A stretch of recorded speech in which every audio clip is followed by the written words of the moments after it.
So the US men's national team in prime position to secure an automatic qualification for Qatar on Wednesday night when they face Costa Rica away from home. They just need 1 point or to lose by less than 6 goals. Jimmy, when you look at this match, how does Greg approach it, both tactically and personnel-wise, to finish the job on Wednesday night?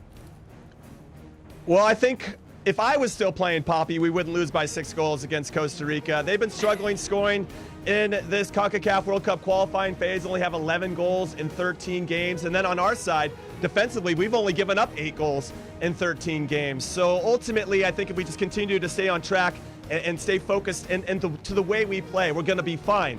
My only concern is how many changes are we going to make? I could see potentially Aaron Long coming in for Miles Robinson. I think Yedlin will come back in for Shaq Moore. Timo Weah will come back in. We still need some fresh legs, but we still need guys that are put in their best positions for us to succeed and to go out there and get a result. I could see Tyler Adams being rested. Costa comes in. I want to see more of Luca De La Torre. I thought he was fantastic last night against Panama. I'd like to see Gio Reyna come into the central thing. I would really like to see a front four of Pulisic, Jesus Ferreira in the 9, Weah on the right, and Gio Reyna kind of pulling the strings in the number 10 spot. We have a chance here to maybe tinker with our front line, but defensively, I'd like to keep the spine pretty similar and keep some of the same names there just to make sure we got it. Now, we can make 5 subs in this game, so we can maybe just kind of keep a lineup and a system that we're familiar with, and then at halftime, if it's still 0-0 and it looks like it's just going to end in a draw, nobody's going for this big, crazy 6-goal win, then maybe we can make some changes that reflect a different type of look. But I think we're in a good spot. We know what we need to do, and I think if anything that I learned, especially in this last game, we know how to take care of business.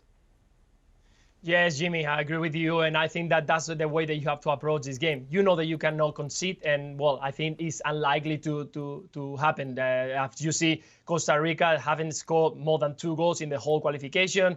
I think that Luis Fernandez, the manager of Costa Rica, is becoming more and more Simeone style. You can see that they've been dominated by every single team. They haven't had much than the 35% of the possession in any game. So you know that they are also a very well organized, a very compact team. But if they have to go up, if they have to try to score goals, they are going to be very vulnerable. And I think that's where US can make the difference with quick players up front. When they start opening, bringing and committing players forward, is when I think the Beholzers men have to start reacting, and scoring that goal is going to put the game to bed. And then finally, US will be at the World Cup 2022.